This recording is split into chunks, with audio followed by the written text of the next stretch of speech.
And thanks for joining us on 2 News Oklahoma at 10 o'clock. I'm TJ Eckert, standing in the now quiet concourse of the Paycom Center in downtown Oklahoma City. You just saw it here on 2 News. The Spurs evening the Western Conference Finals at 2 games apiece against the Thunder. In a word, woof.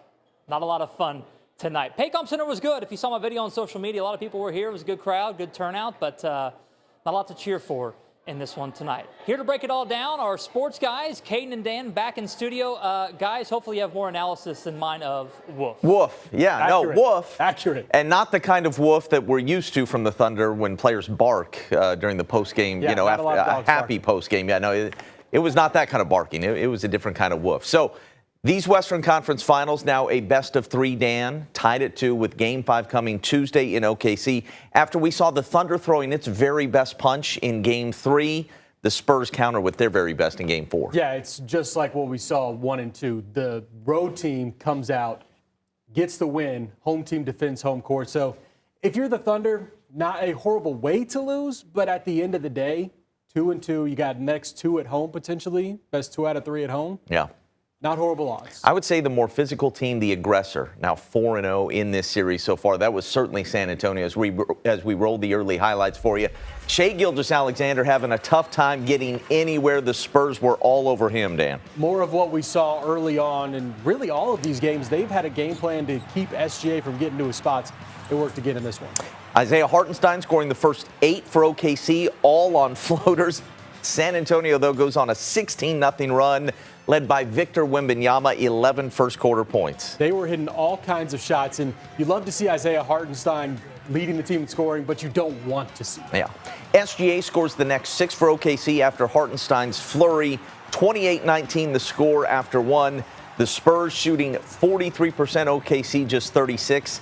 And those numbers would actually drop off, Dan, as we go to the second quarter. Now, there was a bit of a run, a 10-0 run, in fact. Chet Holmgren with a slam, Isaiah Joe with a nifty and 1. They cut the lead to 28-24, but they never do draw any closer than that. It kind of felt like the other game when they were down 15, went up 15. This was the difference maker. This was going to be their run to get ahead, but they couldn't hang on. You knew early this was going to be the lowest scoring game of this series. Both teams struggling to shoot, both at 36% at the half. Turnovers for OKC in the first half were a problem. They had 9 of them. And brace yourself for the highlight of the night. I think we all knew whose night it was when this went down. Victor Wembanyama pulling up in the final seconds of the half. Half-court shot that goes down. Wemby with 22 points in the first half, finishes with 33. Yeah, the Thunder first half did not go the way they would hope. Is the worst scoring first half in Thunder playoff history. Are we waiting for Victor? No, we're in the third quarter now. Oh, we're in the third quarter. Thank you very much. I was trying to figure out Dan's hand signs. There's Wemby flying through the air. I missed his half-court shot. What a bummer. Wemby was fantastic tonight. When he gets to the rim, as he did in Game 1, the Spurs are awfully difficult to deal with, and the Thunder will have to make that adjustment in Game 5, find a way to push him out. Yeah, you're looking at the third quarter. Jalen Williams, the look on his face tells the story. This thing was over. OKC finishing the night shooting 33%, hitting just 6 of 33 from three-point range, most of those coming in the final minutes. 20 turnovers. You will not see a worse offensive performance from this fine Oklahoma City team. So 103-82 the final. Dan, after Game 3, we looked at this and thought, the Thunder is so deep. It's hard to beat this team over the course of 48 minutes. They just keep coming at you in waves. You remove A.J. Mitchell from the equation. And, looking at this now 3-game series the rest of the way, if they do not have Jalen Williams, they do not have A.J. Mitchell, that depth that we saw as such an incredible strength just 2 days ago, it's really in question at this point. And it's not like A.J. Mitchell was going out and scoring 15 points in a game, but he was a plus 15 through the first 3 games. So it's going to be huge to see if he can get back. It's a calf strain. Yeah. We know those things don't just heal overnight. They're going to be cautious with it. He takes a lot of pressure off SGA on the offensive end, and he's good defensively as well. Victor Wembanyama after this Spurs win to tie this series at 2. I mean, we're not surprised. We just didn't want to get into this. It's not even, this job's not done yet. What was I thinking about? What felt different for you tonight? It was the same. We just had to figure out, find the answers for ourselves.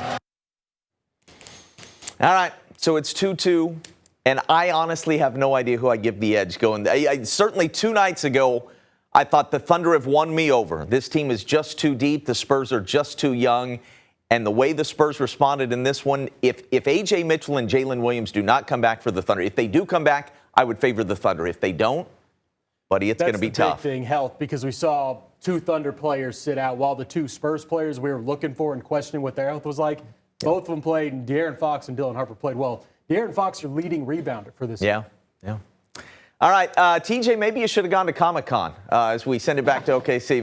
Maybe that would have been a little more fun to hang out with those folks.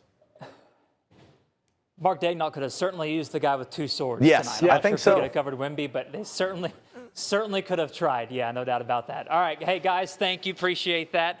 Some more analysis from them coming up tonight later on in the show, Caden and Dan. Here at the Paycom Center, again, I mentioned it was a pretty good, rowdy crowd. I mentioned it after the first Loud City on Friday night that I didn't know how this crowd would show up for a Western Conference Finals compared to the NBA Finals when they did this last year.